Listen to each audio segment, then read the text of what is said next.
SSC 26 অল্প কয়টা দিন বাকি, এখনো সিলেবাস শেষ হয় নাই, তুমি কি গ্যাপ কভার করতে পারবে? উত্তর হলো হ্যাঁ, এখনো পসিবল। তুমি যদি চাও, তুমি যদি হোল হার্টেডলি চাও, তাহলে পসিবল। আজকে আমি তোমাদের সাথে আছি মোহাম্মদ জুনায়েদ খান রাইয়ান, বর্তমানে পড়াশোনা করছি ঢাকা বিশ্ববিদ্যালয়ের applied chemistry and chemical engineering ডিপার্টমেন্টে। সো প্রথমে আমি তোমাদের সাথে কথা বলবো যাদের এখনও সিলেবাস শেষ হয়নি, অল্প কিছু টপিক বাদ পড়ে গেছে, তাদের পক্ষেও কি এই এ প্লাস, যে সোনার হরিণ আমাদের, এই এ প্লাস পাওয়া সম্ভব? অবশ্যই সম্ভব। সো আসো আমরা কথা বলি। সো প্রথমে আমাদের প্রথম কথা, আমাদের যদি 21 এপ্রিল আমাদের এসএসসি পরীক্ষা শুরু হয়, সো আমরা 17 থেকে 21 এপ্রিল গ্যাপ রাখবো। বিকজ আমাদের ওটা কিসের জন্য? আমাদের ওটা হলো বাংলা ফার্স্টের জন্য, বাংলা ফার্স্ট পেপারের জন্য আমাদের এই টাইমটা আমরা রেখে দিব। গেল, শেষ। এইবার প্রথম কথা, তুমি প্রথম যে কাজটা করবা, একটা খাতায় লিস্ট করবা। দেখো কি কি লিস্ট করবা আমি বলে দিচ্ছি। কি কি পারি অ্যান্ড পারি না, প্রতিটা সাবজেক্ট ধরে ধরে খাতার এক একটা পৃষ্ঠা করে, এই এক পৃষ্ঠায় Bangla first, Bangla second, physics, chemistry, এইভাবে করে প্রতিটাতে তুমি লিখবা কি কি পারো এবং পারো না। যেগুলো পারো সেগুলো তো পারলা, এর মাধ্যমে কি হবে, তুমি যেগুলো পারো না সেগুলো অটোমেটিক্যালি তোমার কভার হয়ে যাবে, তুমি বুঝতে পারবা তোমার কোন জিনিসগুলো আসলে গ্যাপ আছে। এরপর যেই সাবজেক্টগুলায় তোমার ফর্মুলা আছে, সকল ফর্মুলা অ্যান্ড শর্টকাট, সেটা কিন্তু শর্টকাট কিন্তু তোমার বায়োলজির যে নেমোনিকগুলো আছে, যে ছন্দগুলো আছে, সেগুলো দিয়েও তুমি লিখে রাখতে পারো। আলাদা আলাদা ফর্মুলা এবং শর্টকাটগুলো লিখবে। তোমার কি মনে হচ্ছে এগুলোতে অনেক সময় চলে যাবে? মোটেও না। এগুলোতে তোমার কি হবে, তোমার পড়াটা আরও স্ট্রাকচার্ড হবে। এই ভিডিওটা যখন দেখতেছো তখনই এই কাজটা শুরু করে দাও, খাতায় লিস্ট করো যে তোমার কোন জিনিসটা তোমার এখন দরকার, তুমি খাতায় লিস্ট করে সকল ফর্মুলা এবং শর্টকাটগুলো তুলে ফেলো। তাইলে তোমার এতটুকু করার পর তোমার কি হবে, তোমার নিজের কাছে নিজের ভিশনটা ক্লিয়ার হবে যে ভাইয়া আমার আসলে কতটুকু বাকি, আমি কতটুকু জিনিস পারতেছি না এবং কতটুকু জিনিস আমি পড়তে চাচ্ছি। ঠিক আছে, গেল এটা। এরপর এরপর তুমি খাতায় লিস্ট করলা, তুমি পেয়ে গেলা। এখন এইখান থেকে তুমি প্রতিটা সাবজেক্ট, এখান থেকে তুমি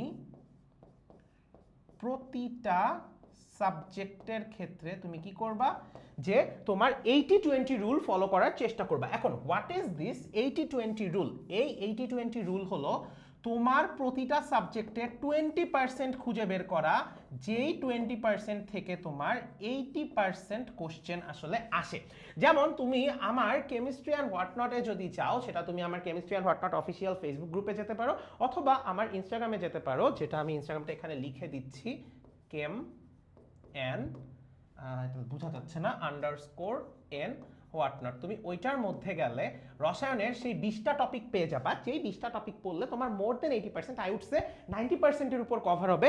তুমি ওই জিনিসগুলো একটু ফাইন্ড আউট করার চেষ্টা করবা যে ওই 20টা টপিক, এবং এইবার তুমি কি করবা, যখন তুমি ওই 20টা টপিক তুমি পেয়ে গেলা, ওই 20টা টপিকের সাথে তুমি এবার মিলাবা যে 20টার মধ্যে কোনগুলা কোনগুলা তুমি পারো না।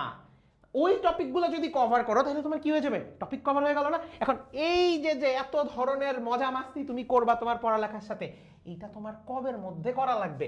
এইটা তোমার, এর কোন কালি দিয়ে লিখলে আসলে ভালো করে বুঝবা, এই দুইটা কাহিনী, এই দুইটা কাহিনী তোমাদের করা লাগবে হলো বিফোর 11th এপ্রিল। তার মানে তোমার হাতে সময় কবে পর্যন্ত আছে? তোমার হাতে সময় আছে 10 এপ্রিল পর্যন্ত, যে 10 এপ্রিলে আমি 10 এপ্রিলের মধ্যে আমি এই জিনিসগুলো এনশিওর করব। আচ্ছা, এইবার 12 থেকে 16 এপ্রিলে তাইলে আমি কি করব?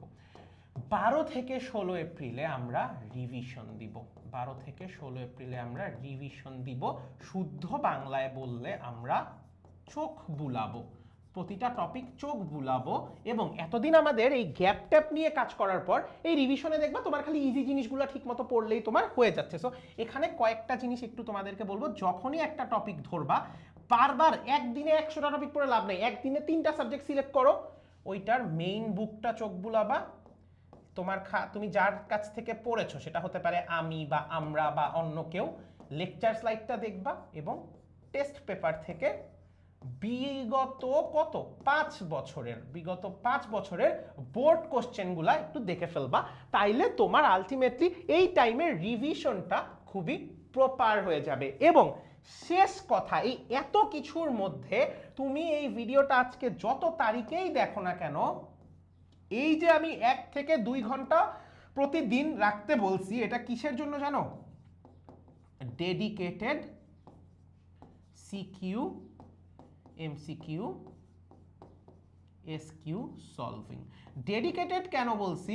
ওই 1 থেকে 2 ঘন্টায় তুমি আর কিচ্ছু করবা না, তুমি শুধুমাত্র কোশ্চেন সলভ করবা, তুমি সময় ধরে প্র্যাকটিস করবা এবং এট দ্য সেম টাইম তুমি চেষ্টা করবে যে এই টাইমটার মধ্যে তুমি এই যে জিনিস যেগুলো লিখলাম এই 1 থেকে 2 ঘন্টা শুধুমাত্র এমসিকিউ সিকিউ সলভ করবা, যে কোনো একটা সাবজেক্ট সিলেক্ট করবা, ওই সাবজেক্ট ধরে ধরে তোমার টোটাল যে কয়টা সাবজেক্ট আছে তুমি এই 16 এপ্রিলের মধ্যে সেটাকে শেষ করে দিবে এবং 17 তারিখ থেকে আল্লাহর নামে বাংলা ফার্স্ট শুরু করবে। আমাদের প্রবলেম কি হয় জানো? আমরা 16 এপ্রিলে গিয়ে মনে হয় হ্যাঁ আমার এখনো এত জিনিস বাকি, তাহলে আমি 17 তারিখটাও পড়ি। তখন কি হবে জানো? তোমার প্রথম পরীক্ষাটা খারাপ হয়ে যাবে। তুমি অন্য পরীক্ষার আগে কিন্তু বন্ধ ঠিকই পাচ্ছ, এই পরীক্ষার আগে কি আর এক্সট্রা বন্ধ পাচ্ছ না কিন্তু।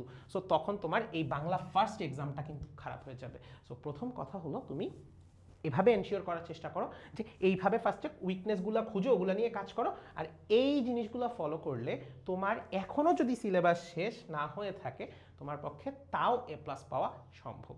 সো আশা করি এই যে বিশ্বাসটা আমি তোমাদেরকে দেওয়ার চেষ্টা করছি, এই বিশ্বাসটা তোমার ভিতরে যদি জন্ম না হয়, না হলে তুমি জীবনেও এ প্লাস পাবে না। সো এই বিশ্বাসটা নিজের ভিতর জন্ম নেওয়াও, এবং এটার জন্য আধা বিশ্বাস যদি তোমার নিজের মানসিক শক্তির কারণে জন্ম নেয়, আধা বিশ্বাস জন্ম নিবে তোমার প্রিপারেশন বা তোমার হার্ডওয়ার্কের উপর, যেটা তোমার মাথা তোমাকে সাবকনশিয়াসলি বুঝাবে যে আমি এতটুকু কষ্ট করছি, আমি এটা ডিজার্ভ করি পাওয়া, আমার এটা পাইতেই হবে। এটা যদি বিশ্বাস করো তোমার এ প্লাস আসবেই আসবে। সো বেস্ট অফ লাক সবাইকে, দেখা হবে নেক্সট ভিডিওতে, অ্যান্ড সবাইকে অনেক অনেক শুভকামনা এসএসসি পরীক্ষার জন্য। আল্লাহ হাফেজ সবাইকে।